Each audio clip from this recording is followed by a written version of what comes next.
Em nome do Pai, e do Filho, e do Espírito Santo. Amém. Naquele tempo, vendo uma multidão ao seu redor, Jesus mandou passar para a outra margem do lago.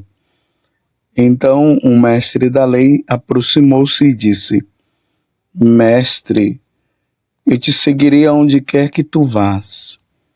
Jesus lhe respondeu: As raposas têm suas tocas e as aves dos céus têm seus ninhos. Mas o Filho do Homem não tem onde reclinar a cabeça.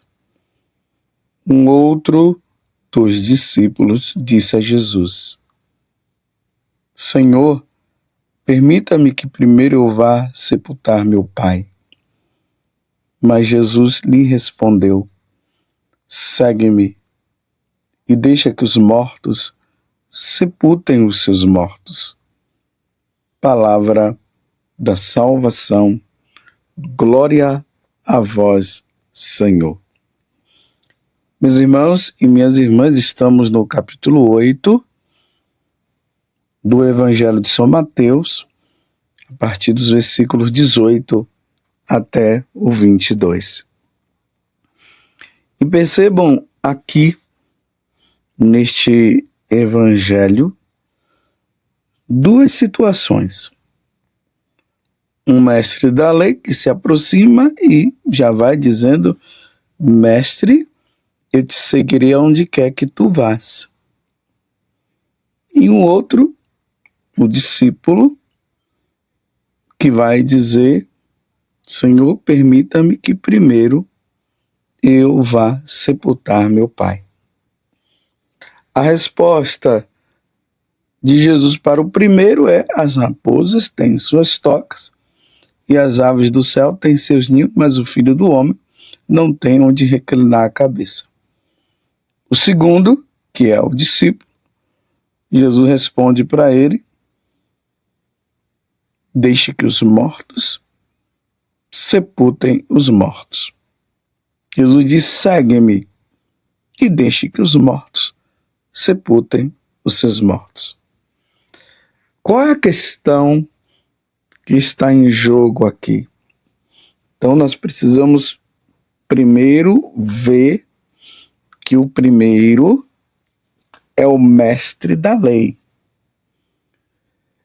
Provavelmente isso é os santos padres, eles são conformes entre eles em dizer que o mestre da lei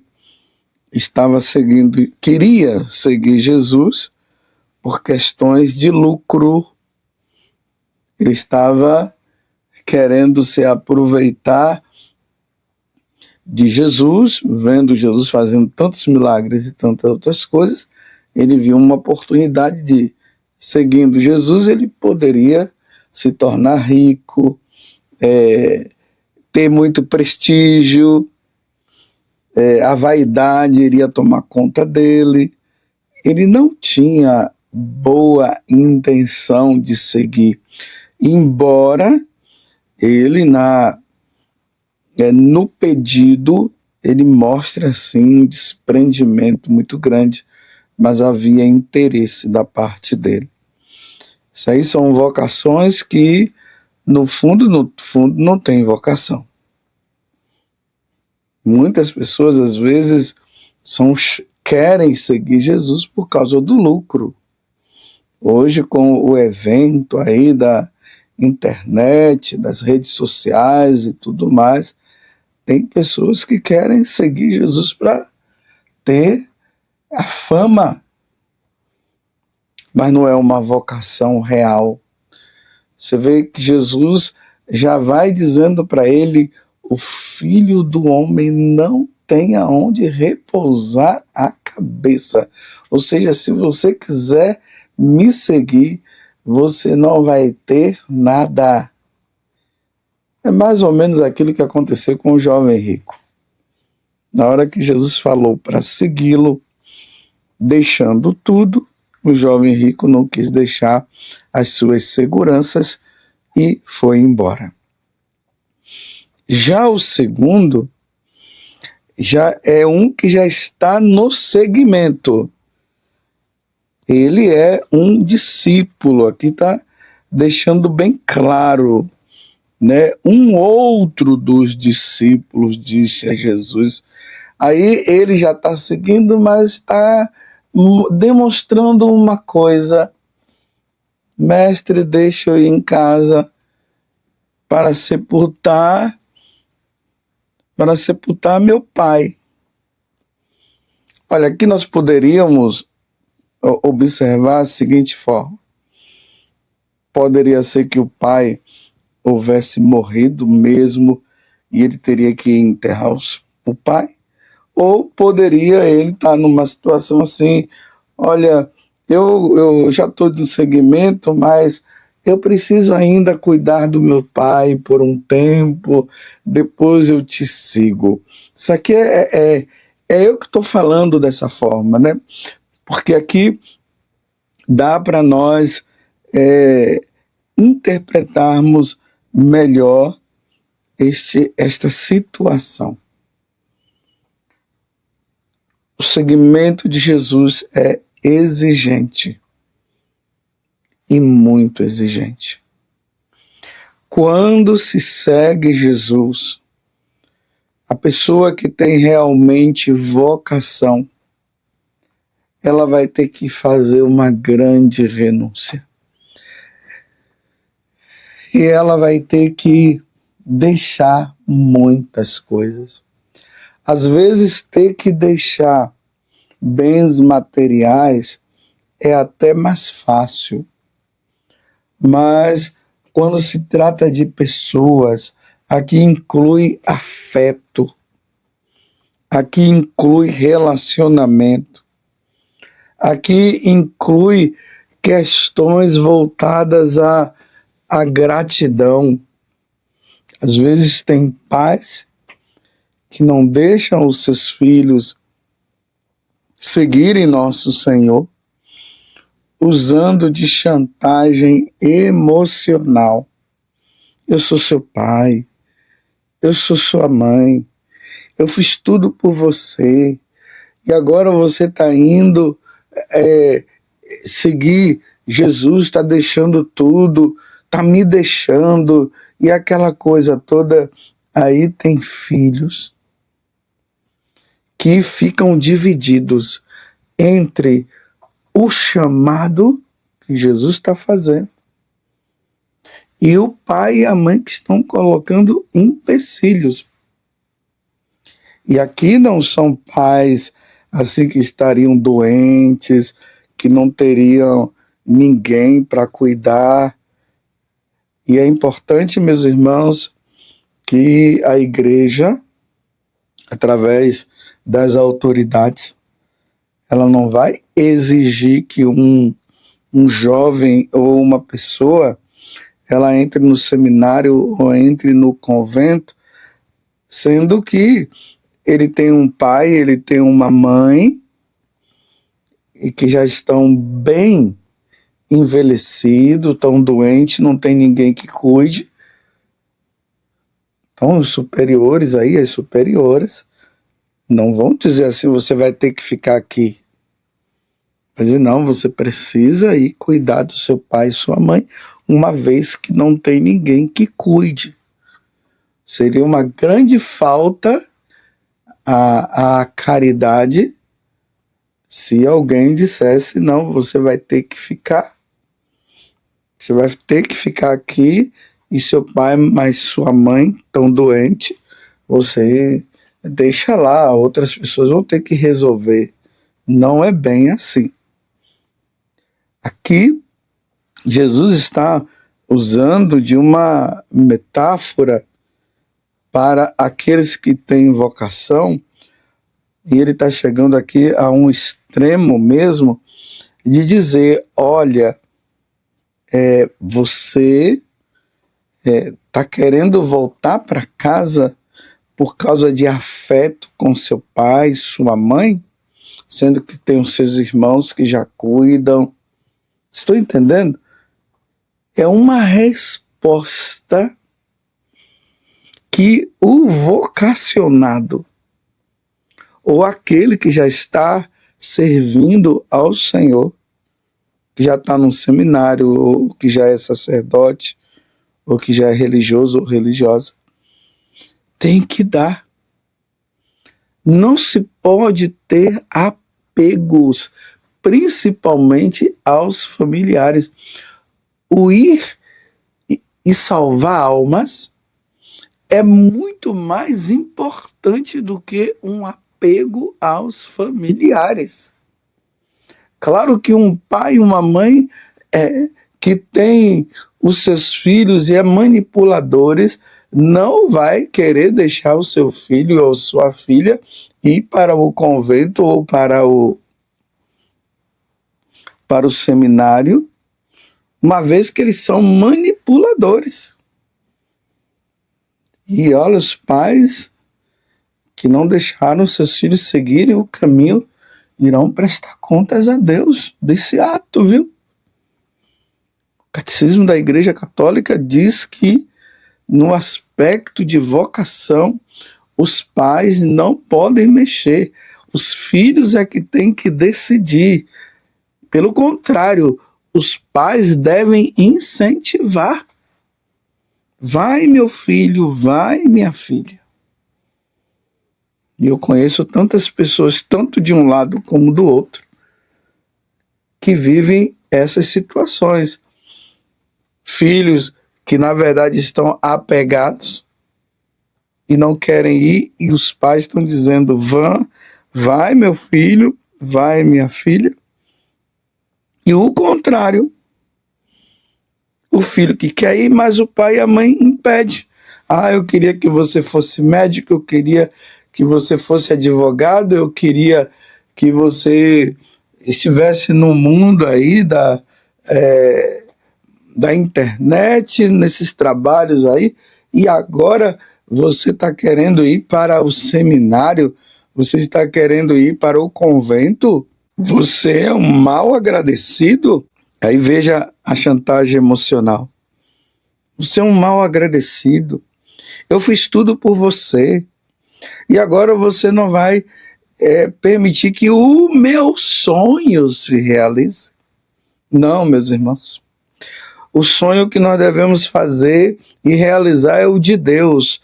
É o desejo de Deus. Se Deus chama, você deve ir com tranquilidade.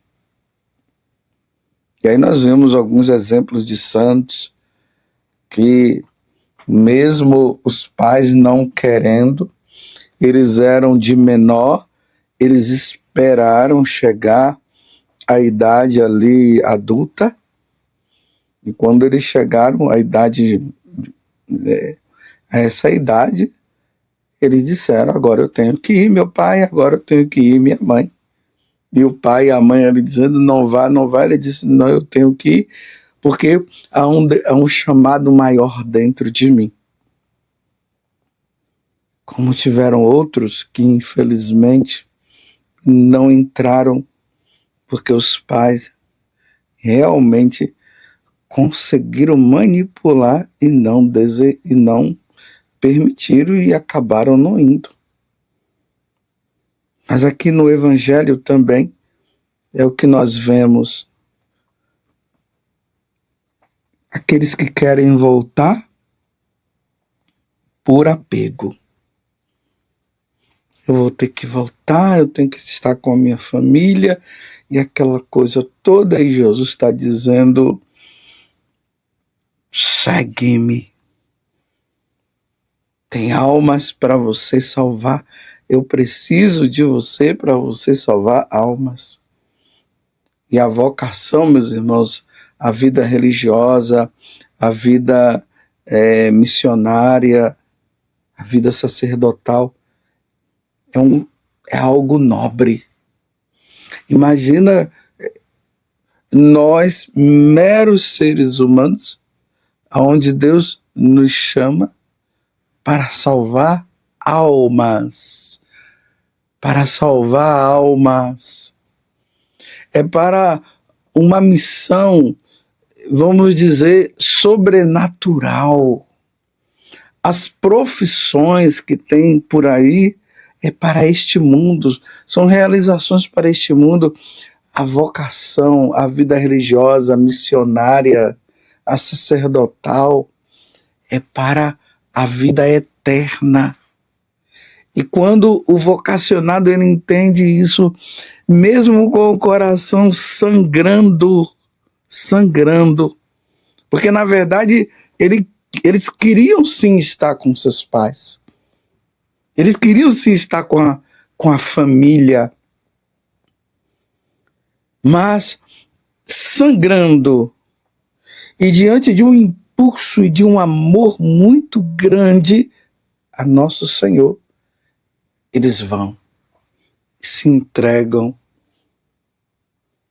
Me lembro que na vida de São Vicente de Paulo, sempre que eu medito essa passagem, eu me lembro que São Vicente de Paulo é um dos patronos da caridade dentro da igreja. E São Vicente estava ali dando de comer aos pobres e tudo mais. E de repente vem uma pessoa dizendo que os seus pais estavam pedindo para ele ir para casa, voltar para casa, para ajudá-los e tudo mais. Parece até que eles estavam passando por dificuldade muito grande. E São Vicente fez apenas uma pergunta para aquele homem. Me diga uma coisa, os meus pais estão rezando, os meus pais estão indo à missa? E aí o homem disse sim. Aí São Vicente respondeu, então eles não precisam de mim. E continuou ali no trabalho dele, nas atividades dele. Mas você pensa que essa resposta que São Vicente deu foi fácil? Não foi fácil. É uma renúncia dia após dia. Mas ele precisava continuar a sua missão de salvar almas, de formar novos sacerdotes, de cuidar das filhas da caridade. Vocês estão entendendo? Sangra. E é isso que Jesus está dizendo para nós no Evangelho de hoje, quando ele falou para o discípulo, segue-me e deixa que os mortos sepultem seus mortos. Jesus não estava dizendo para eles desprezarem os familiares, não, ele não estava dizendo isso. Jesus estava apenas dizendo, a necessidade maior sua hoje é de me seguir. A necessidade maior sua hoje é de estar comigo neste caminho, nesse apostolado, nesta dedicação de salvar almas. Nos tempos de hoje é difícil entender uma coisa dessa. Mas não importa se as pessoas entendem ou não. O que importa é que o vocacionado, ele precisa seguir nosso Senhor. Deus cuida dos nossos familiares. Deus vai cuidar. Mas é preciso ir para frente. É preciso seguir. É preciso salvar almas. Imagina, meus irmãos, quantas pessoas lá no céu, depois de encontrar com você, vão dizer obrigado. Obrigado por causa daquela pregação, obrigado por causa daquele testemunho, obrigado por aquela atenção. Se não fosse você, eu estaria condenado ao inferno, mas por causa de você, eu fui salvo. Estão entendendo? E até os parentes que não reconheciam, que não entendiam, aqueles que se salvarem vão agradecer também. Mas sangra no coração do vocacionado, tem que deixar a família, principalmente os seus pais, por causa do chamado. Essa resposta, ela deve ser livre, Então, se você é chamado e você está dividido, saiba de uma coisa: quem te chama é Deus. Você não estaria deixando os seus familiares para se prostituir. Você não estaria deixando os seus familiares por causa de riqueza, como esse mestre da lei. Você estaria deixando a sua família porque o Deus, o Criador de todas as coisas, Ele está chamando. Amar a Deus sobre todas as coisas é isso. É deixar tudo por amor a nosso Senhor Jesus Cristo. No dia de hoje, rezemos pelas vocações. Peçamos a Nossa Senhora, ela que é a mãe das vocações, por aqueles que estão divididos, por aqueles que os pais não estão querendo que eles vão. Rezemos e peçamos a Nossa Senhora que esses nós e essas correntes sejam quebradas, esses nós sejam desfeitos e as pessoas possam ir, os vocacionados possam ir, as moças para o seminário, as moças para o convento, os rapazes para o seminário e aqueles que vão aí para as novas comunidades, que vão com o coração sangrando, mas vão porque o Senhor está dizendo: segue-me e deixe que os mortos sepultem os seus mortos.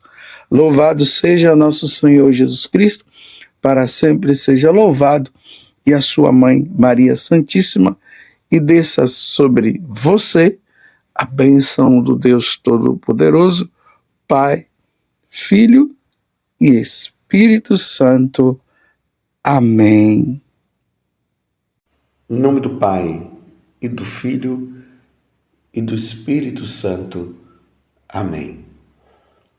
Naquele tempo, Jesus viu um homem chamado Mateus sentado na coletoria de impostos e disse-lhe: segue-me. Ele se levantou e seguiu a Jesus. Enquanto Jesus estava à mesa, em casa de Mateus, vieram muitos cobradores de impostos e pecadores e sentaram à mesa com Jesus e seus discípulos. Alguns fariseus viram isso e perguntaram aos discípulos: por que vosso mestre come com os cobradores de impostos e pecadores? Jesus ouviu a pergunta e respondeu: aqueles que têm saúde não precisam de médico, mas sim os doentes. Aprendei, pois, o que significa quero misericórdia e não sacrifício. De fato, eu não vim para chamar os justos, mas os pecadores. Palavra da salvação. Glória a vós, Senhor. Meus irmãos e minhas irmãs, hoje, com muita alegria, celebramos o martírio de São Mateus, mais um dos apóstolos, que Jesus chama a partir de uma situação. Mateus vivia numa condição de pecador e ainda pecador público. Por quê? Porque quando ele estava na coletoria de impostos, ele não era um cobrador de impostos honesto, ele era muito desonesto. E isso para os judeus era uma coisa que eles não toleravam. Se Mateus fizesse a cobrança como era pedida, até que ainda se ia. Mas além de cobrar, ele roubava. Jesus, vendo a condição de Mateus, Jesus o chama. E Mateus acaba seguindo Jesus. Mas vejam, Jesus não chama Mateus apenas ali para segui-lo.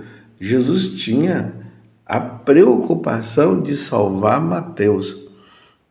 Ultimamente, quando eu medito essa passagem do Evangelho, eu fico impressionado, porque quando nós costumamos meditar essa passagem, nós lembramos apenas de que Mateus era um coletor de impostos, cobrador de impostos, e depois ele se tornou apóstolo, né? E seguiu Jesus.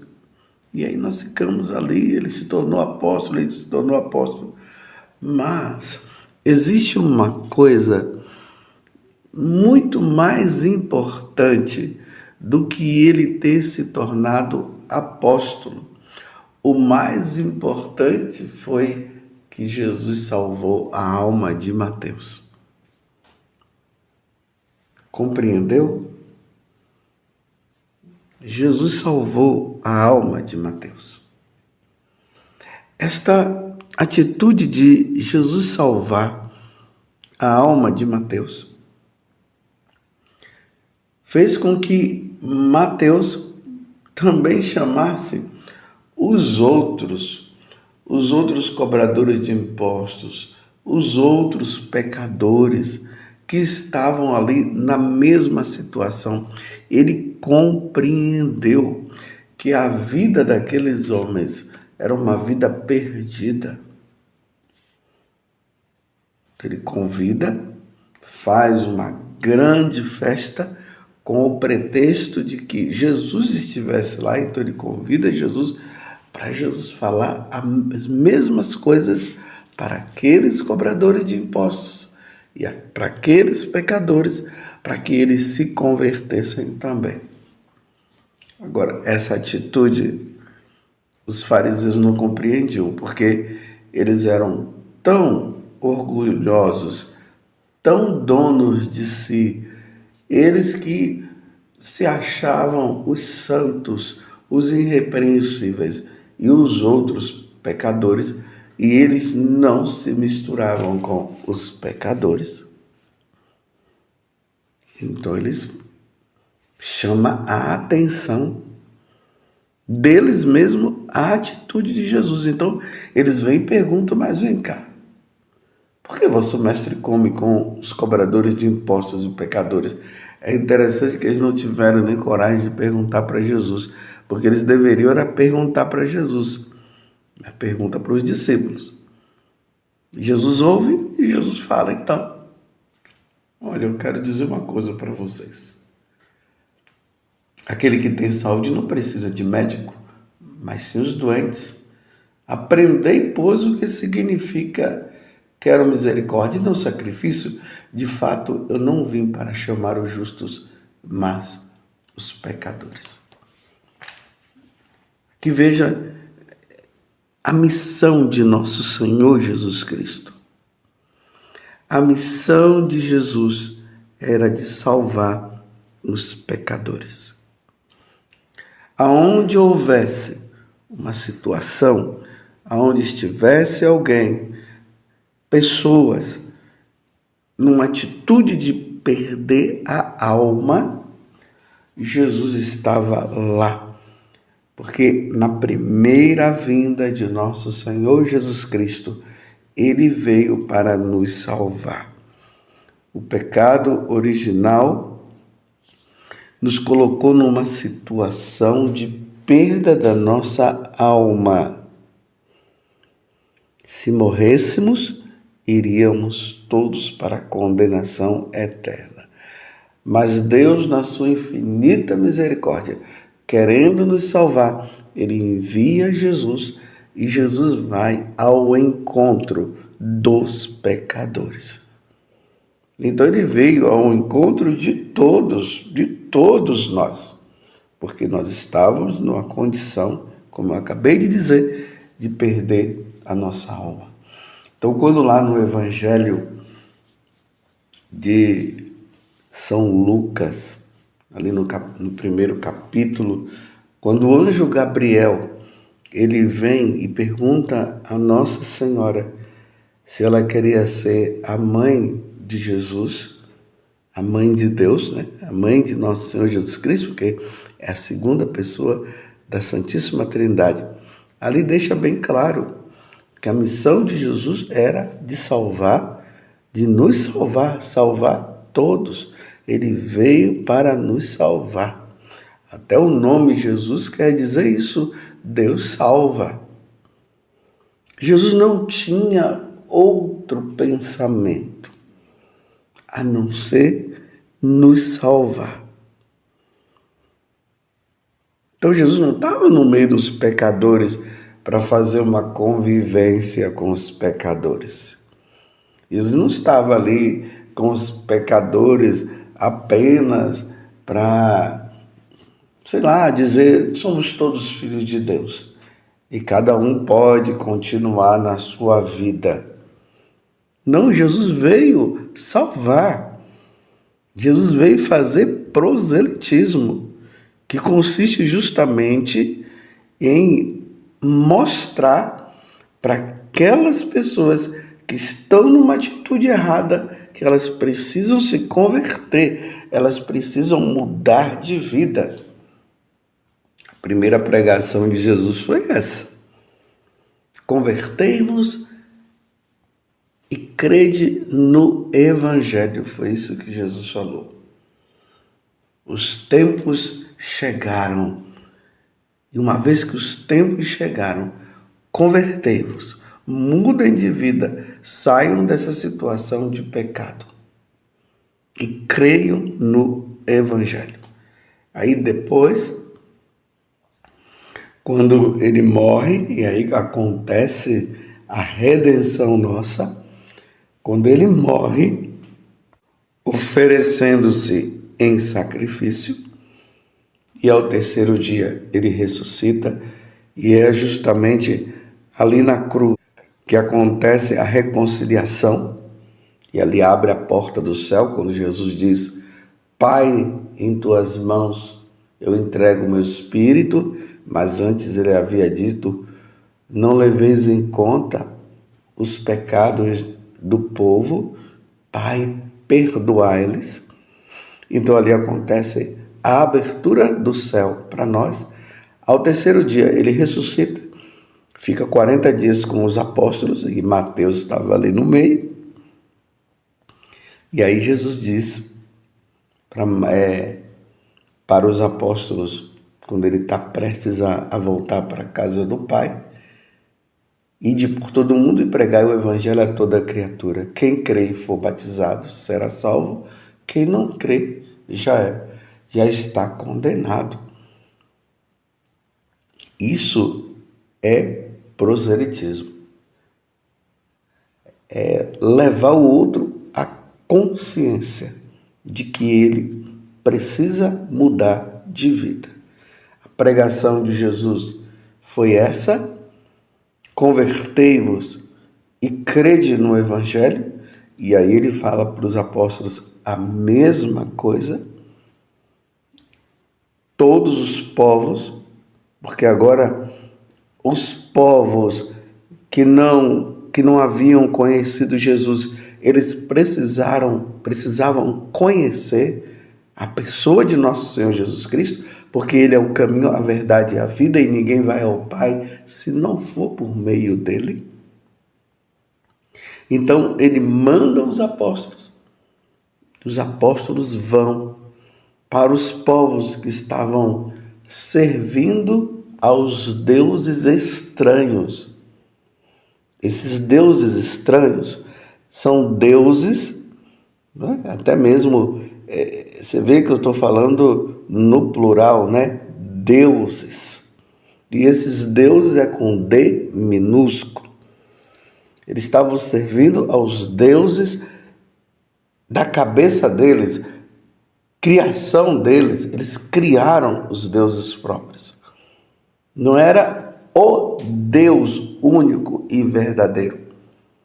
O Deus único e verdadeiro, que graças a Deus nós adoramos e nós servimos, precisava chegar ao conhecimento dessas pessoas.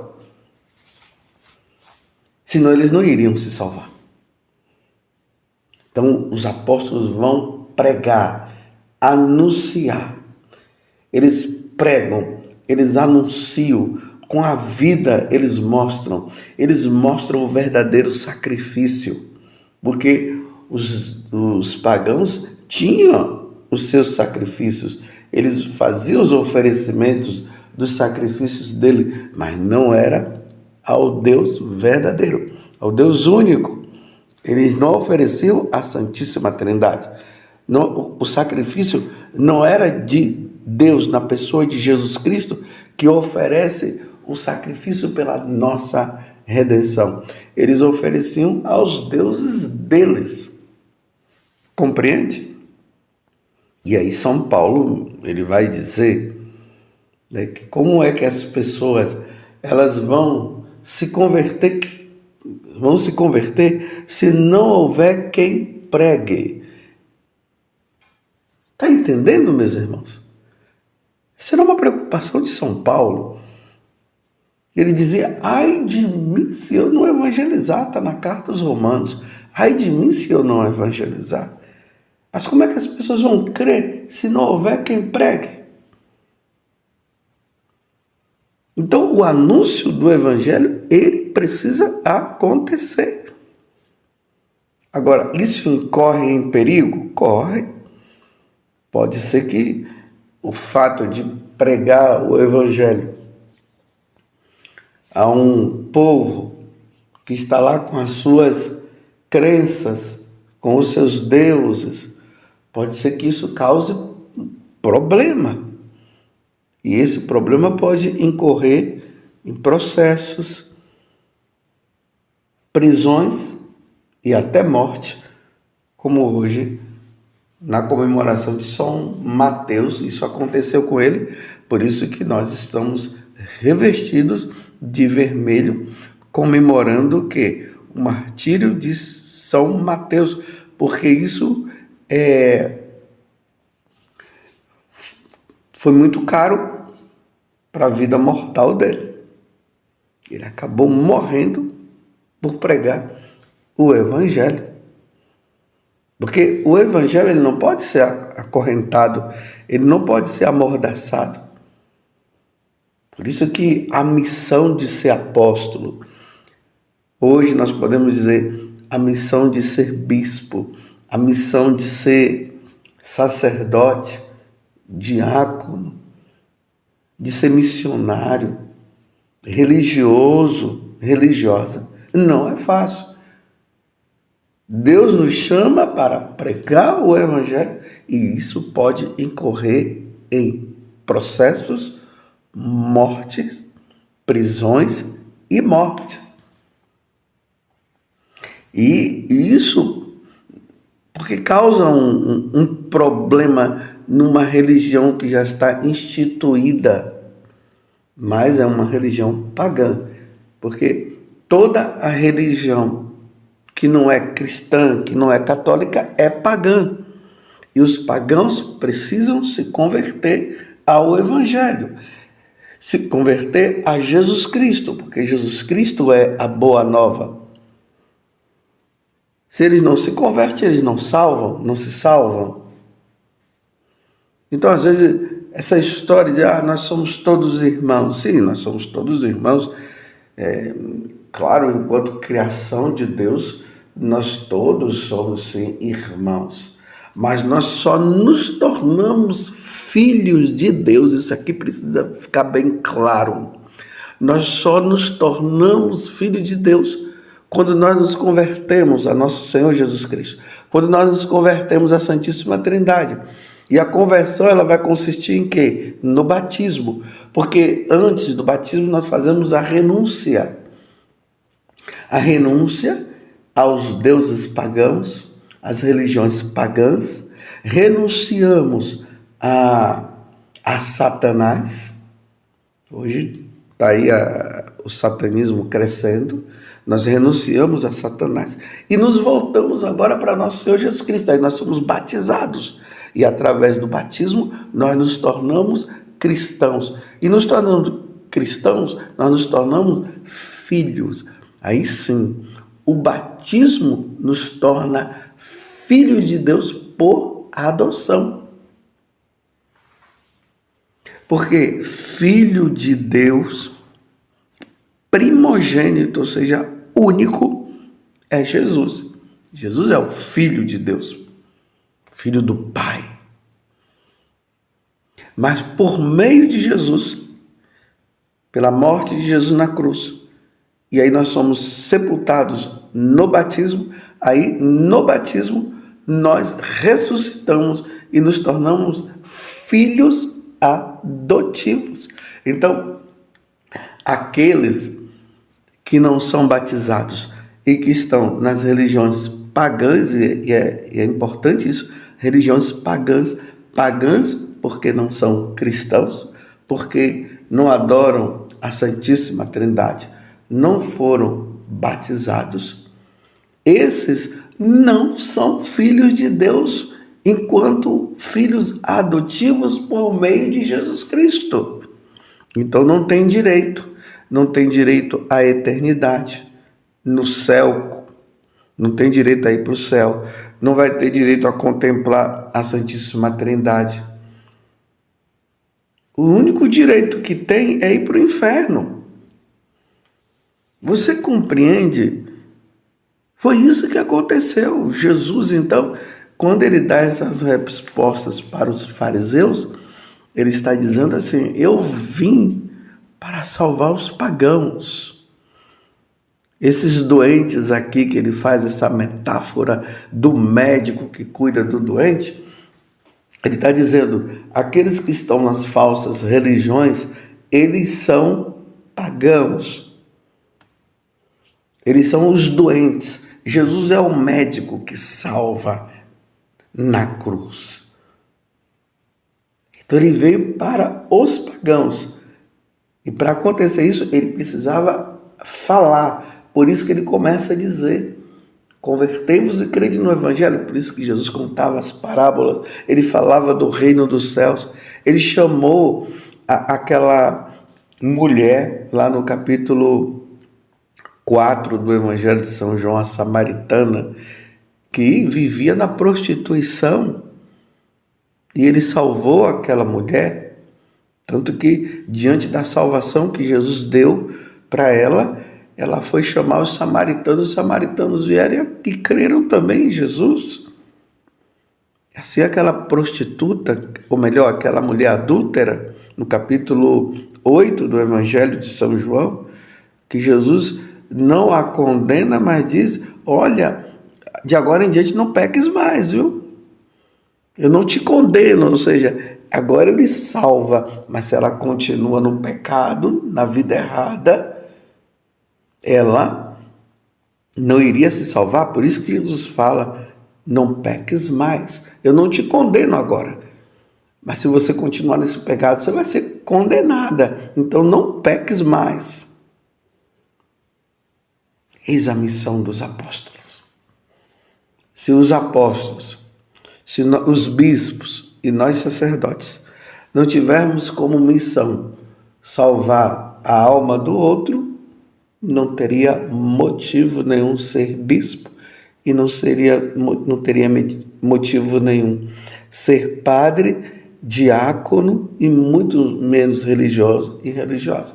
Se for para cada um ficar no seu cantinho, quietinho, sem fazer nada e dizer que todo mundo vai se salvar, isso não é igreja de nosso Senhor Jesus Cristo.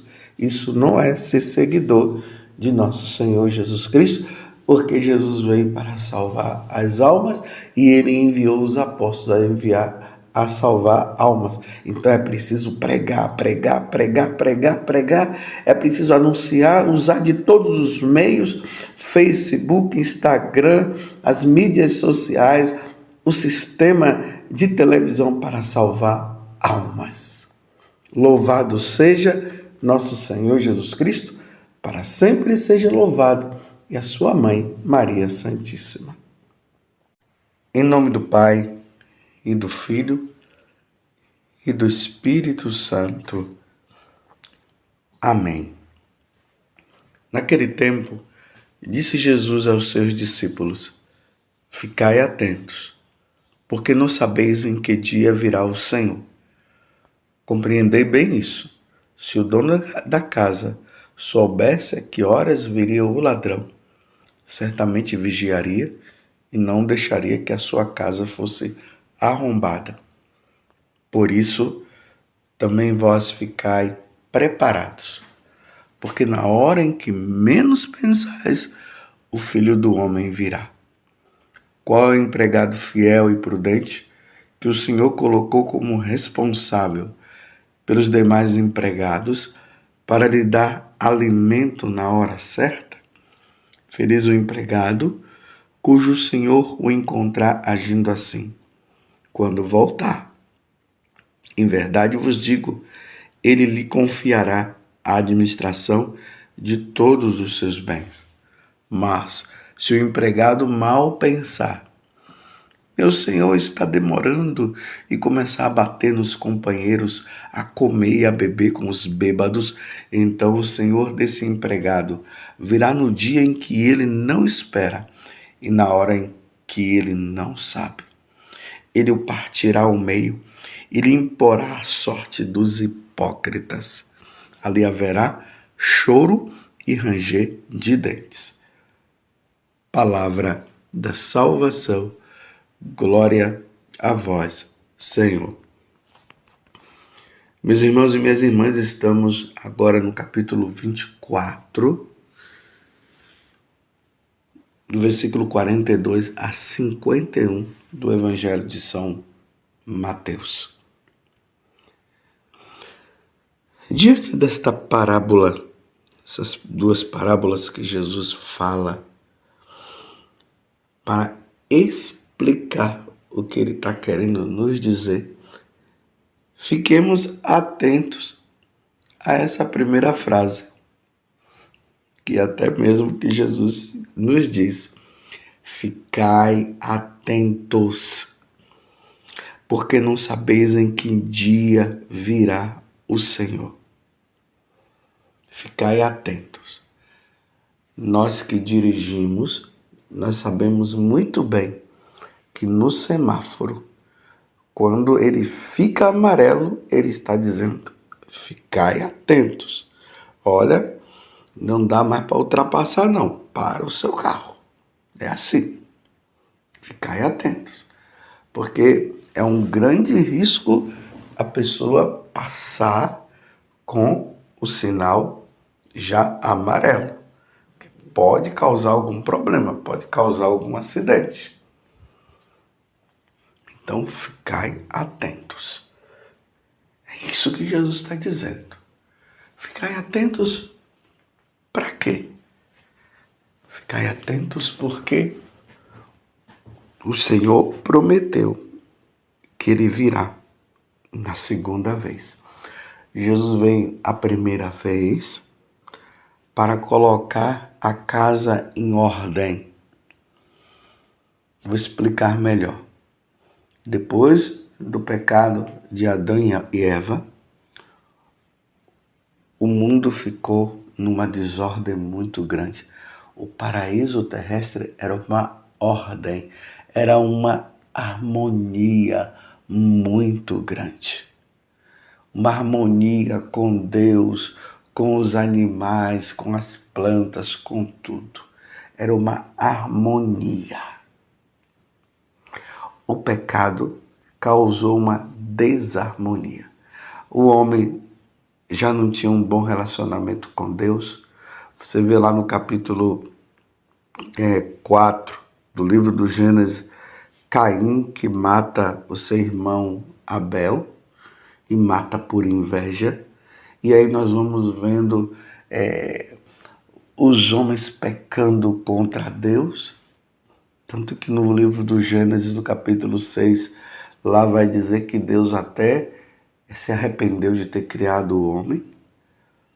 O homem ficou nessa desarmonia. Jesus, a segunda pessoa da Santíssima Trindade, vem do céu para colocar tudo em ordem. E Jesus colocou tudo em ordem quando ele morreu na cruz. Só que agora o homem precisa estar unido a Deus, fazer a vontade de Deus, para ele estar em ordem, para ele estar em comunhão com Deus. Para estar em comunhão com Deus, nós teremos que dizer para Deus: Senhor, me ajuda. Vem, Espírito Santo, socorrer-me sem demora. Me ajude, porque por mim mesmo eu não consigo entrar em comunhão contigo. Eu não consigo entrar em comunhão com Deus. Vocês estão entendendo, né? Então, esse tempo que nós temos de vida, ele precisa estar, nós precisamos estar atentos ao Senhor, a Jesus, que disse que ele voltará. Só que agora ele não vai voltar mais para morrer na cruz, para apontar para nós o caminho que nós devemos seguir. Ele voltará. Ele foi para o céu e ele voltará para levar aqueles que estão vivendo uma vida de comunhão com Deus, que estão amando, servindo a Deus, que estão se perdoando, que estão na luta contra o pecado. Ele virá buscar essas pessoas e levar para o reino eterno, para o reino de Deus, para vivermos eternamente no céu. Só que Jesus, ele não disse o dia e nem a hora que ele vai voltar. Ele vai voltar a qualquer momento. Por isso que hoje, no Evangelho, ele está contando essas parábolas para nós entendermos. Por exemplo, quando ele fala do ladrão, o ladrão não avisa a hora que ele vai na casa daquela pessoa. Ele chega de repente. Quando pensa que não, ele já entrou, já roubou, já levou. Se a pessoa estiver ali, ele rende as pessoas, pode até matar as pessoas. Se não tiver ninguém, ele pega as coisas, leva, e quando o dono da casa chega, as coisas já foram todas levadas. Vê que parábola maravilhosa que ele conta para nós entendermos como será a segunda vinda de nosso Senhor. Então, como é que ele quer que nós estejamos quando ele vier? Ele quer que nós estejamos levando uma vida santa. Nós não podemos levar uma vida de pecado. Como na parábola diz, já que o meu Senhor não chegou, então vamos chegar e vamos bater, vamos espancar, vamos fazer tudo que é errado. Sendo que ele poderá chegar a qualquer momento. Então, nesse tempo de espera da segunda vinda de Jesus, nós precisamos estar vigiando, nós precisamos estar numa vida santa, numa vida irrepreensível. Se nós cairmos, nós vamos lá, pedimos perdão a Deus e recomeçamos de novo. Porque se Jesus chegar e nos encontrar numa vida de pecado, numa vida errada, numa vida de dissimulação. Vocês viram o finalzinho do Evangelho de hoje? Ele diz assim: se ele chegar e encontrar o empregado, se ele nos encontrar de qualquer jeito, levando uma vida de pecado, numa vida errada, ele diz assim: ele o partirá ao meio, ele imporá a sorte dos hipócritas. Meus irmãos, não sejamos bobos. Hoje as pessoas vivem dizendo que Deus é amor, Deus é misericórdia, que Deus não vai levar em conta os meus pecados, não, porque ele já morreu na cruz, ele sabe que eu sou fraco, e dessa história de fraqueza, o inferno está cheio. Essas pessoas que vivem justificando os seus pecados, dizendo eu sou fraco, e Deus não vai levar em conta isso. Deus vai levar em conta a minha fraqueza e por isso ele não vai me condenar. Meus irmãos, isso é uma mentira, isso é notícia que vem do inferno. Deus ele nos dá toda a força para nós sairmos do pecado, mas como a pessoa gosta de pecar, ela fica inventando a história, eu sou fraco, para continuar no pecado. Isso é dissimulação, isso é hipocrisia. Aí agora Jesus está dizendo, ele partirá ao meio e lhe imporá a sorte dos hipócritas. Olha, qual é a sorte dos hipócritas? O inferno, tá vendo? Ali haverá choro e ranger de dentes, para sempre. Está compreendendo, meus irmãos? Você está compreendendo, meu irmão, o que Jesus está dizendo? Estão vendo como nós devemos levar uma vida santa? Devemos levar uma vida de amor e serviço a Deus? Devemos tirar todos os entulhos da nossa vida? Quem está levando uma vida sem Deus precisa levar agora a vida com Deus? Só que Jesus ele vem a qualquer momento, nós não sabemos a hora. Agora mesmo, meus irmãos, alguém está indo ao encontro de Deus e Deus está vindo ao encontro dele. Mas já pensou se Jesus chegar e me encontrar no pecado, pecando? Já pensou se Jesus te encontrar no pecado, no motel, roubando, fazendo mal para o outro, blasfemando contra Deus, mentindo, vivendo uma vida de hipocrisia? O destino será o inferno. E Deus não nos quer no inferno. Deus nos quer no céu. Você entende, meus irmãos? Que situação difícil que nós estamos vivendo. Recentemente eu estava conversando com uma pessoa que ela havia perdido um ente querido dela. Ela rezava muito pela conversão dessa pessoa. E infelizmente deu um ataque fulminante. A pessoa morreu sem a devida conversão. Morreu adulterando. Não teve tempo de se confessar, não teve tempo de se arrepender. Deus chegou numa hora que não deveria chegar. Deus veio buscar numa hora que não deveria buscar. Só que Deus foi dando chance para essa pessoa. E como deu chance, e como Deus deu oportunidades, e muitas oportunidades para ela. Não fique pensando que Deus estava fazendo disso um momento de felicidade ou de sarcasmo. Agora eu vou pegar, agora que ele está no erro, eu vou chegar e vou levá-lo para ele receber o destino dos hipócritas.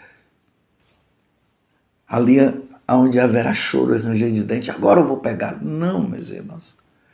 Deus foi dando chance, foi dando chance, foi dando chance. Só que tinha chegado a hora dele ir. Você compreendeu? Que coisa! Jesus veio no momento em que Jesus não deveria vir, mas ele veio.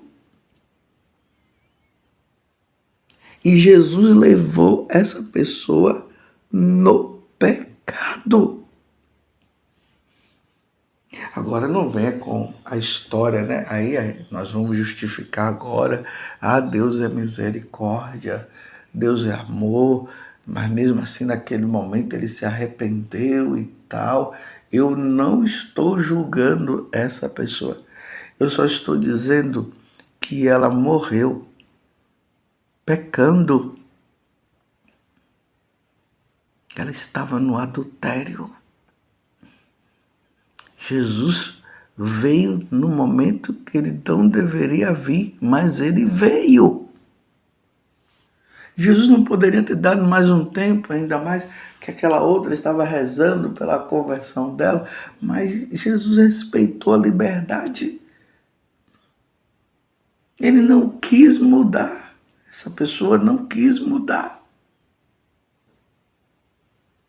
Deus me livre de Jesus chegar e me encontrar no pecado, meus irmãos. Deus me livre.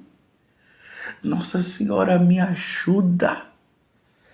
Aqui eu quero falar como São Felipe Neri dizia, ele falava: Senhor, coloca a mão na minha cabeça e não tira a mão da minha cabeça, não, porque o Senhor sabe quem eu sou. Eu não estou fazendo drama, não, eu estou falando, meus irmãos, uma verdade, é a realidade. Quando Jesus vier me buscar, quando Jesus vier te buscar, aonde você vai estar? Lembremos o que Jesus falou para Adão: Adão, onde estás? E Adão estava naquela situação de que havia pecado. Em que lugar? Será que quando Jesus ele vier na sua glória, ou ele vier porque todos os dias ele vem, eu vou estar onde? Eu vou estar rezando? Eu vou estar num momento de confissão? Eu vou estar adorando a Deus? Eu estarei fazendo bem para alguém? Ou eu estarei com a mão na massa pecando, roubando, no motel? Já pensou Jesus me encontrar no motel? Deus que me livre. Por isso, meus irmãos, evite de ir para o motel. Evite de pecar. Já pensou Jesus chegar, me encontrar matando alguém? Praticando aí o aborto? Usando o DIU? Vocês estão entendendo que situação? Vocês compreendem que nós precisamos estar numa vida santa? Sempre santo, sempre santo. Nos corrigindo das nossas falhas. Ficai atentos. É o que Jesus está dizendo. Ficai atentos, o Filho do Homem virá a qualquer momento. Mas que bonito quando Jesus vem no momento em que estamos bem com Ele, numa vida santa, sem peso na consciência e vivendo na graça. Foi assim, meus irmãos, que os santos morreram. Por isso que eu recomendo, leiam a biografia dos santos, que você vai ver. Os santos morreram como santos. Morreram na vida de santidade. São Francisco Xavier, ele morreu indo para o Japão para pregar o Evangelho. Naquele ardor que ele tinha, naquele desejo de santidade, ele indo para converter os irmãos que estavam numa vida errada, mas ele não estava indo somente para converter, mas ele estava vivendo também a vida de convertido. Não é daquele tipo que estava indo para pregar o Evangelho, mas estava vivendo uma hipocrisia. Não estava vivendo o que era para viver. Colocava fardos pesados nas costas dos outros e não vivia. Estava vivendo a vida de santidade e ali ele morreu. E eu pergunto para você, você acha que São Francisco Xavier ele foi condenado? Claro que não. Mas e aquelas pessoas que não querem viver a santidade? Se você está vivendo alguma situação, meus irmãos, se vocês estão vivendo ou você está vivendo e você precisa resolver Resolva hoje, resolva agora. Se tem alguma coisa que está pesando na sua consciência, resolva agora, porque Jesus pode vir te pegar agora e te levar agora. E o teu destino não pode ser o destino dos hipócritas, que é o inferno. O teu destino e o meu destino precisará ser o destino daqueles que vivem como santos, que vivem a santidade. O destino daqueles que vivem a santidade é a visão beatífica, é o céu, é a alegria eterna. Vamos viver como santos, meus irmãos. Louvado seja nosso Senhor Jesus Cristo, para sempre seja louvado, e a sua mãe, Maria Santíssima. Ó Virgem Santíssima, não permitais que eu viva nem morra em pecado mortal. Em pecado mortal eu não hei de morrer, porque a Virgem Santíssima há de me valer. Valei-me, Virgem Santíssima. Em nome do Pai, e do Filho, e do Espírito Santo. Amém. Naquele dia, Jesus saiu de casa e foi sentar-se às margens do mar da Galileia. Uma grande multidão reuniu-se em volta dele. Por isso Jesus entrou numa barca e sentou-se, enquanto a multidão ficava de pé na praia. E disse-lhes muitas coisas em parábolas. O semeador saiu para semear. Enquanto semeava, algumas sementes caíram à beira do caminho, e os pássaros vieram e as comeram. Outras sementes caíram em terreno pedregoso, onde não havia muita terra.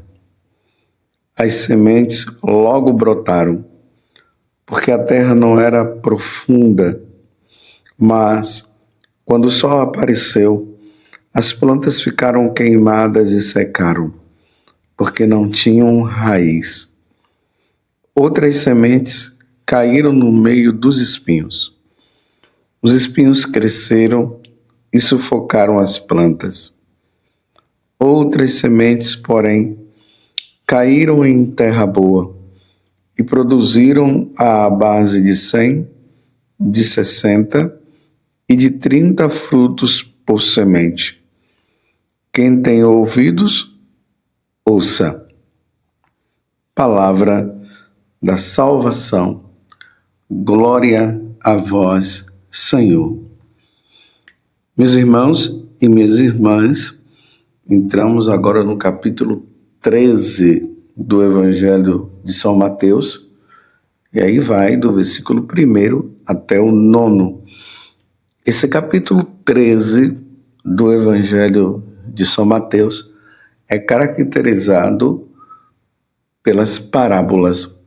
Jesus começa a contar várias parábolas consecutivas para as multidões, e dentro das multidões ali estão também os discípulos, que depois eles vão perguntar para Jesus o significado das parábolas, porque eles mesmos não tinham entendido.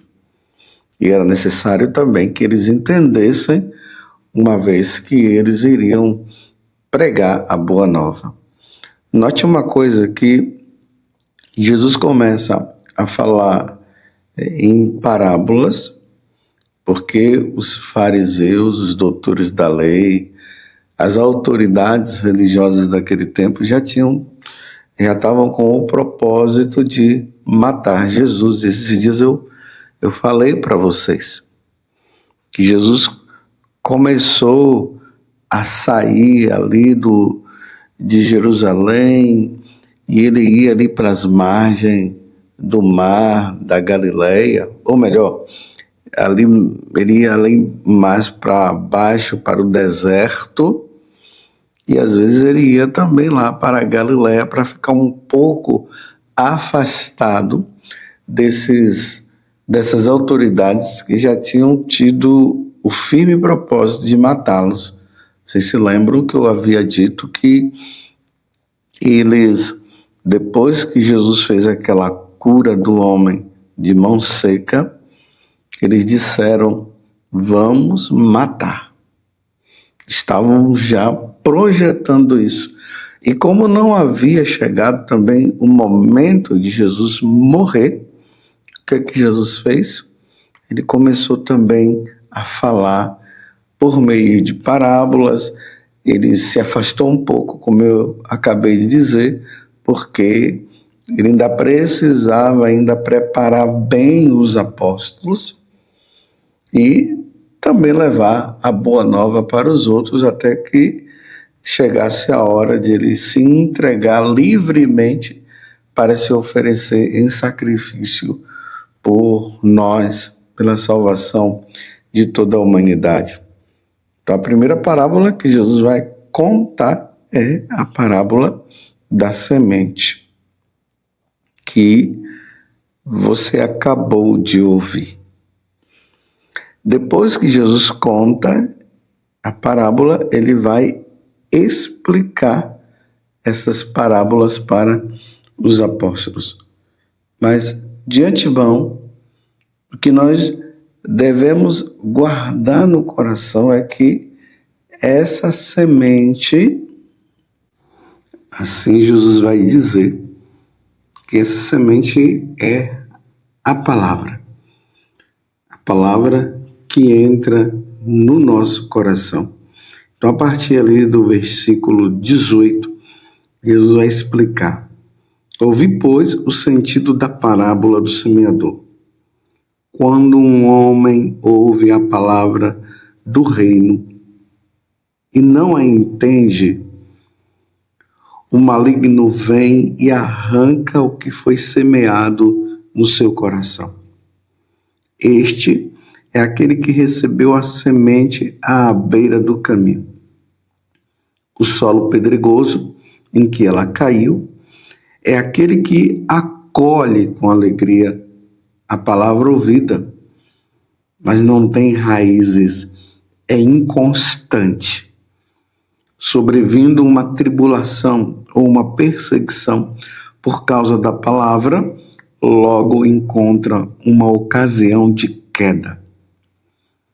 O terreno que recebeu a semente entre os espinhos representa aquele que ouviu bem a palavra, mas nele os cuidados do mundo e a sedução das riquezas a sufocam e a tornam infrutuosa.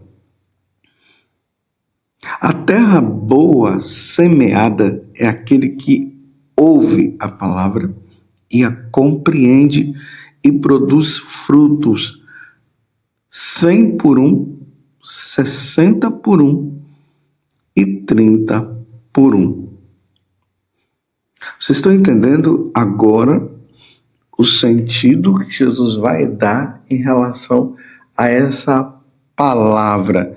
Depois vocês peguem esses versículos seguintes, quando ele vai explicar a parábola que eu acabei de contar agora para vocês, que é a partir do versículo 18 e vai até o versículo 23. Então, o que nós precisamos deixar, ou melhor, o que eu quero deixar para vocês agora é: a palavra de Deus, quando ela é anunciada, ela deve entrar no nosso coração.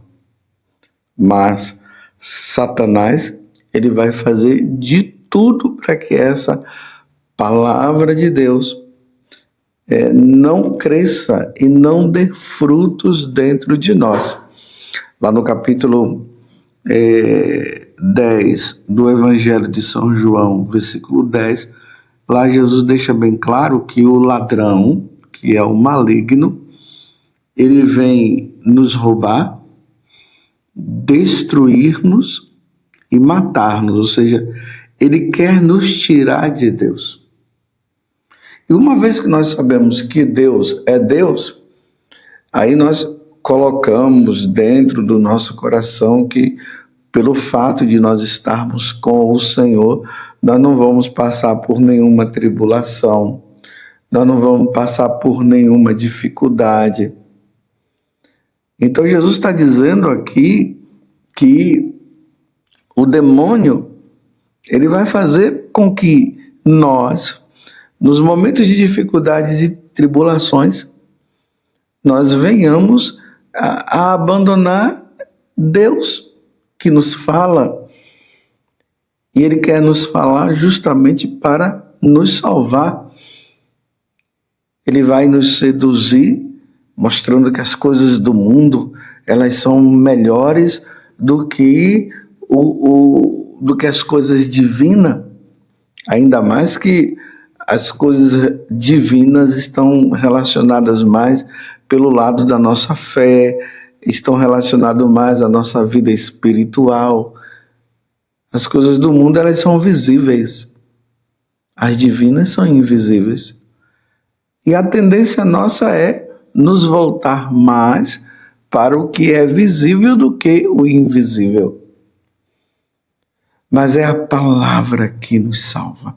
Por isso que em todas as missas é isso que nós dizemos, palavra da salvação. E vocês respondem, glória a vós, Senhor. Essa palavra, ela precisa entrar na nossa mente e frutificar no nosso coração. Quando ela frutifica, aí nós começamos a caminhar na vida divina, na vida no Espírito. E aí não tem como o maligno nos seduzir e nos tirar. Bem, é o que aconteceu, por exemplo, com Santo Agostinho, quando ele ouviu Santo Ambrósio anunciando a palavra, que estava ali na carta aos Romanos, no capítulo 13, se eu não me engano, é a partir também do versículo 13, e ele, ouvindo Santo Ambrósio falar, a palavra foi entrando no coração dele. Santo Ambrósio foi lendo e dizia assim: comportemo-nos honestamente, como em pleno dia, nada de orgias, nada de bebedeiras, nada de desonestidades, nem dissoluções, nada de contendas, nada de ciúmes. Ao contrário, revestivos do Senhor Jesus Cristo, e não façais caso da carne, nem lhe satisfaçais aos apetites. Essa palavra entrou no coração de Santo Agostinho. É Romanos 13, do versículo 13 até o 14, ao ponto de modificar a vida de Agostinho. E aí Agostinho, depois é Santo Agostinho, ele muda, ele deixa aquela vida que ele levava, porque a vida que ele estava levando correspondia ao que a carta aos Romanos nos diz. E nós acabamos de ouvir, ele estava vivendo uma vida de orgia, de desonestidade e muitas coisas. Quando essa palavra entrou no coração dele, ele caiu em si. Quando ele cai em si, ele muda de vida. Vocês estão entendendo? Essa palavra, ela tem que entrar no nosso coração. Essa é a boa semente. e que vai e que deve produzir esses frutos de 100, de 60 e de 30. Tem que produzir esse fruto dentro do nosso coração. Não é a palavra de Deus para ser somente ouvida. Aí ouve, depois vai embora, não pratica. Assim acontece, meus irmãos, com muita gente. Olha o que é que Satanás faz, até diante da explicação que Jesus dá em relação a essa parábola. Tem gente que ouve, se admira, acha até bonita a palavra de Deus. Tem pessoas que conhecem a palavra de Deus desde o livro do Gênesis até o livro do Apocalipse, falando capítulos e versículos assim de uma forma extraordinária. Só que essa palavra, ela não produz fruto. Então, ele conhece a palavra de Deus, mas não muda de vida, não leva uma vida santa. E aí não se salva. Como tem aqueles também, meus irmãos, que usam da palavra de Deus para manipular. Estejam atentos. Tem muita gente manipulando a palavra de Deus. Até dizendo que Jesus não fez milagres, coisa nenhuma. Que ali era um momento fraterno, no momento que Jesus multiplicou os pães. E vão falando, manipulando. E a gente da igreja são até autoridades religiosas que manipulam a palavra de Deus para o bem próprio, ou muda tudo. Essa manipulação é de mudança, é de mudar tudo, tratando Jesus como um grande revolucionário, que Jesus veio para mudar as estruturas que estão aí. E quem não tem esse espírito, né? Esse espírito revolucionário de mudança é um alienado. E aí vai manipulando a palavra de Deus, vai manipulando. Por isso nós precisamos estar atentos aos que os santos padres nos ensinaram. O catecismo da igreja nos ajuda muito. É interessante que ali nas últimas páginas do catecismo da igreja tem sempre ali a referência do evangelho, da carta aos Romanos, ou melhor, das cartas, né? De São Paulo, de São Tiago, de São João, dos profetas, e ali tem sempre a referência que vai corresponder ao que a doutrina da igreja está a nos ensinar. Isso tudo é meio de que nós usemos a palavra de Deus para que ela produza esse fruto, e fruto de salvação. São Paulo também, na carta aos Romanos, vai dizer que se não houver o anúncio da palavra, como é que nós vamos acreditar? Então é preciso que essa palavra de Deus ela entre no nosso coração. Essa palavra que nos salva. Essa palavra que é a palavra de Deus, é palavra viva. Essa palavra que entra no nosso coração e ela deve causar dentro de nós um seguimento a Jesus ou não. Esse é o efeito da palavra de Deus no nosso coração. Ou acontece mudança, ou não acontece mudança. Ou se aceita, ou rejeita. E nós não estamos mais em tempo de brincar. Nós temos que nos posicionar diante do que o Senhor nos fala, diante do que o Senhor nos ensina para que realmente nós nos salvemos. Nós não podemos ir atrás de teorias marxistas, nós não podemos ir atrás dos filósofos ateus, teólogos ateus. Imagina um teólogo ateu, mas tem. Não podemos ir atrás de pessoas que dizem que estão anunciando a palavra de Deus, mas no fundo não estão.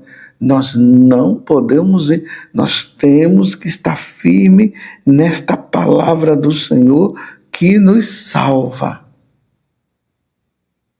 Que Deus nos conceda a graça, meus irmãos, da fidelidade. E sejamos fiéis. Que a palavra de Deus entre no nosso coração e produza frutos. Releia essa passagem do Evangelho de hoje e se pergunte: você está deixando que Satanás roube essa palavra que nos salva, que é semeada por nosso Senhor? Ou nós estamos permitindo que ela produza o fruto necessário para a nossa salvação, como aconteceu com Santo Agostinho e tantos outros? Ó Virgem Santíssima, não permitais que eu viva e nem morra em pecado mortal. Em pecado mortal eu não hei de morrer, porque a Virgem Santíssima há de me valer. Valei-me, Virgem Santíssima, e desça sobre você a bênção do Deus Todo-Poderoso, Pai, Filho e Espírito Santo. Amém. Em nome do Pai, e do Filho, e do Espírito Santo. Amém. Naquele tempo, dizia Jesus ao chefe dos fariseus que o tinha convidado: quando deres um almoço ou um jantar, não convides teus amigos, nem teus irmãos, nem teus parentes, nem teus vizinhos ricos, pois estes poderiam também convidar-te, e isto já seria a tua recompensa. Pelo contrário, quando deres uma festa, convida os pobres, os aleijados, os coxos, os cegos. Então serás feliz, porque eles não te podem retribuir. Tu receberás a recompensa na ressurreição dos justos. Palavra da salvação. Glória a vós, Senhor. Meus irmãos e minhas irmãs, hoje a igreja celebra a memória desse grande bispo, São Carlos Borromeu. Nasceu em Arona, Lombardia. Foi nomeado cardeal por Pio XIV, seu tio, e eleito bispo de Milão. Foi um verdadeiro pastor da igreja no exercício desta missão. Visitou várias vezes toda a diocese, convocou sínodos e desenvolveu a mais intensa atividade em todos os setores para a salvação das almas, promovendo por todos os meios a renovação da vida cristã. Morreu no dia 3 de novembro de 1584.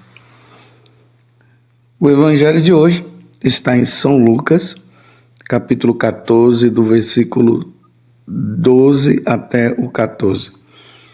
E vocês viram aqui o que Jesus acabou de nos dizer. Quando deres um almoço ou um jantar, chame aqueles que não vão retribuir nada a você. Bem, aqui eu quero abrir um parêntese para que possamos compreender melhor. Não é que Jesus ele está dizendo: olha, a partir de agora, quando você fizer uma festa, você não pode convidar os seus amigos, principalmente aquelas pessoas que tenham um bem financeiro assim bem alto. Vocês não vão convidar mais, não, vocês só vão convidar os pobres. Não, não é isso. Então, fechando parênteses, vamos voltar para nós entendermos melhor o Evangelho. Muitas vezes nós caímos sempre na situação de querermos fazer as coisas para que os outros possam nos aplaudir, possam nos retribuir. Lembremos no tempo da política como é que acontece. Muitos candidatos, eu não estou dizendo que são todos, mas muitos candidatos, eles começam a estar no meio do povo, eles visitam as casas, eles prometem muitas coisas para aqueles que eles estão tentando conquistar para elegê-lo. Então eles fazem essas coisas visando uma retribuição. Mas isso também não somente a nível político, mas no nosso dia a dia também. Quantas pessoas, e aqui eu não me excluo, meus irmãos, porque também eu vivo a consequência do pecado original. E aí faz as coisas buscando sempre um aplauso, uma retribuição, alguma coisa. Existem pessoas que trabalham nas paróquias e ali ajudam os padres. E aí, de repente, aquele padre em nenhum momento elogia. Não é que eu esteja dizendo que não poderia elogiar, mas não elogia o trabalho dessa ou daquela pessoa. Ela fica assim, naquele estado de raiva e começa até a dizer: não vou mais ajudar porque eu não recebi nenhum aplauso, nenhuma retribuição, nenhum reconhecimento. Isso tudo é consequência do pecado original. Lembremos também o que Jesus fala lá no Sermão da Montanha, quando ele fala também que quando fordes rezar, não mostre para os outros que você está rezando. Quando você for jejuar, não mostre para os outros que você está jejuando. E aí ele fala também da esmola. Quando fores praticar esmola, não faça para que os outros vejam. E aí ele sempre complementa: é preciso fazer isso para que a retribuição ela aconteça vinda do céu. Fazer as coisas, meus irmãos, para que a recompensa ela venha do céu, para que não sejamos vistos, para que sejamos até ignorados. Isso só acontece com aqueles que realmente entenderam o que é a vida cristã e aqueles que entenderam o que é o verdadeiro amor. O amor, a caridade em si, ela não visa recompensa. O próprio nosso Senhor Jesus Cristo, quando ele deu a vida por nós, ele não recebeu, não visou nenhuma recompensa nossa, porque o que é que nós iríamos dar como recompensa ao nosso Deus pela vida que ele nos deu? Claro, a única coisa que nós poderíamos dar para Deus é o agradecimento, o louvor, a honra, a glória. Não que Deus necessite disso, mas deveria ser um reconhecimento nosso. Mas a caridade de nosso Senhor, ela superou qualquer ato de amor que qualquer ser humano pudesse dar. Nós pisamos na bola e ele morre na cruz, dando a vida por nós, para que nós tivéssemos vida em abundância. A recompensa não foi nem para Deus, foi para nós mesmos. Então, como a nossa vida, ela deve ser esse agradecimento, esse louvor, essa glória que nós devemos dar a Deus, então, por que não fazermos o bem ao próximo sem visarmos recompensa? Você está entendendo a importância de que nós precisamos fazer a coisa por amor? E, na verdade, vamos imaginar quantas pessoas passando fome, quantas pessoas passando por necessidade. E muitas vezes se faz festas grandiosas e não se dá nada para o pobre. Então Jesus está dizendo aqui, quando fores fazer então uma festa, então convide justamente aqueles que precisam, aqueles que necessitam de algo. Me lembro que teve um Natal aí, ou vários natais, onde o Papa Francisco, lá em Roma, ele fez aquela ceia e chamou aqueles pobres ali que estavam ao redor ali do Vaticano e convidou para que eles pudessem, naquela noite de Natal, ou naquele dia de Natal, comer aquela ceia gorda, aquele alimento gordo para eles. Essas pessoas, o que é que elas iriam retribuir ao Papa Francisco ou outras pessoas que fizeram?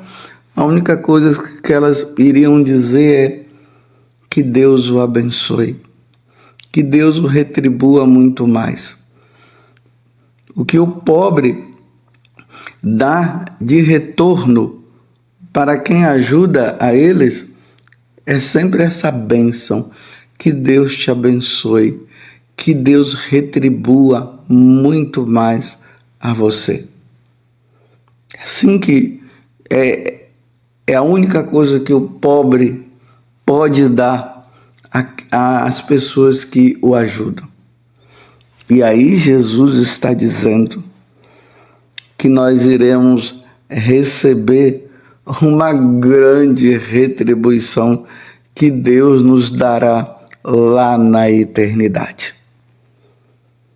Lá no céu. Na verdade, nós praticamos o bem dessa forma, mas lá no fundo, nós estamos visando justamente essa grande retribuição que Deus quer dar a todos nós, a felicidade no céu, a alegria no céu. Não fazer as coisas visando simplesmente que as pessoas aqui na terra possam nos retribuir, dar em troca. Quantas situações de pessoas que fizeram o bem, não receberam nada em troca, a nível mesmo material, e ficaram com raiva. E disseram, não vou ajudar mais. O bem precisa ser feito sempre. E nesse mundo de tanta frieza, meus irmãos, nós não podemos permitir que o nosso coração ele fique frio, fique gelado, ao ponto de nós vermos a necessidade do outro e nós não termos nenhuma sensibilidade e não querermos ajudar em nada. Ajudemos, principalmente você que está me ouvindo agora, que é dono de propriedades, você que é rico, não deixe de praticar, de fazer o bem, não deixe de ajudar os necessitados. Sempre reserve algo que você tenha e dê para essas pessoas. E se você puder fazer isso escondido, melhor ainda. Porque hoje no mundo da internet, o mundo digital, as pessoas fazem as coisas para serem vistas. Não precisa fazer algo para ser visto. Não precisa fazer as coisas visando essa retribuição humana. Faça por amor. Faça para a maior glória de Deus. Me lembro de uma história que me contaram que é verídica, que um homem, após ele ter falecido, a família ficou impressionada com o número de pobres que apareceram no velório. Pessoas assim, que viviam na miséria, estavam lá chorando diante do corpo daquele homem. E a família, assim, totalmente impactada, sem saber o que na verdade estava acontecendo, perguntou ali para alguns: quem são vocês? Por que vocês estão aqui? E por que vocês estão chorando tanto diante do corpo do meu pai, ou diante do corpo do meu esposo, a viúva, né? Ali falando. E eles falaram: esse homem nos ajudou muitas vezes. Quantas vezes ele vinha, comprava uma cesta básica e dava para nós. Nós íamos atrás dele porque nós tínhamos conta de luz para pagar, porque nós não tínhamos como pagar, e ele nos ajudou. Estávamos com contas de água para pagar e ele nos ajudava. Ele em nenhum momento cobrou nada de nós. E hoje nós estamos aqui chorando e nos perguntando quem irá nos ajudar de agora em diante. E aí, naquele momento, aquela viúva junto com aqueles filhos ficaram impressionados, porque eles não sabiam desse ato de caridade que esse homem fazia. Fazia tudo escondido, sem ninguém saber. E justamente no dia do velório, estavam lá os pobres agradecendo, honrando aquele homem por tanto bem que ele havia feito a tantas pessoas. E agora, a alma daquele homem estava diante de Deus, recebendo a grande recompensa que Deus daria e que Deus deu para ele nas mansões celestiais, porque ele fez o ato de caridade, fez o bem ao próximo, sem mostrar nada. Agora, claro, aqui vai uma outra coisa que eu quero falar para vocês.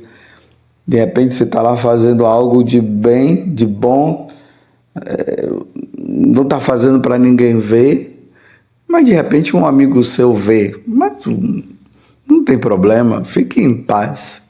Uma vez eu estava indo para um determinado lugar, acho que aqui era para Lorena. Quando eu estava passando de carro, tinha um padre aqui da comunidade, que eu não vou falar o nome dele. Ele estava ali parado, dando algumas coisas para um homem que estava ali, esses homens de rua. Eu passei e vi aquele ato de caridade que aquele padre estava fazendo. Não tinha celular na mão dele, não tinha ninguém gravando, ele não estava publicando nos Instagrams ou sabe lá o que, nas redes sociais dele. Simplesmente ele fez às escondidas, embora eu tenha visto aquele ato de caridade. Quantas vezes você já fez atos de caridade? Quantas vezes você, que é bem financeiramente, você já fez esse ato de caridade que Jesus está falando agora e nos ensinando no Evangelho de hoje de convidar aquelas pessoas pobres e você fazer um grande jantar para eles e convidar-lhes seus amigos para estarem como que voluntário, de forma voluntária, ajudando, dando ali aquele alimento, fazendo aquela festa, aquela coisa, que coisa maravilhosa, que ato nobre que o Senhor está nos ajudando a entender. Nunca fazer alguma coisa visando um retorno. Fazer o bem pelo bem. Amar o próximo porque precisa amar o próximo. Que Deus nos ajude, que Deus nos fortaleça, que Deus nos faça como o santo de hoje, São Carlos Borromeu, que tantas vezes também, como bispo, ele fez também esses atos de caridade, ajudando o próximo. Que Deus nos dê força e fortaleza para fazermos as coisas não visando recompensas humanas, mas somente a recompensa que vem do céu. Que Deus nos ajude. Ó Virgem Santíssima, não permitais que eu viva e nem morra em pecado mortal. Em pecado mortal eu não hei de morrer, porque a Virgem Santíssima há de me valer. Valei-me, Virgem Santíssima. Louvado seja nosso Senhor Jesus Cristo, para sempre seja louvado, e a sua mãe, Maria Santíssima. Queria dizer também para vocês que hoje eu, Vanúzia e a Evelyn, da Obra de Maria, estaremos conduzindo um grupo de peregrinos para Roma,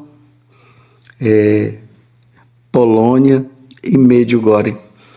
Reze por nós para que essa peregrinação ela possa trazer muitos frutos a esses peregrinos que estarão conosco, que eles possam voltar da peregrinação renovados, cheios de amor de Deus, cheios de amor para dar.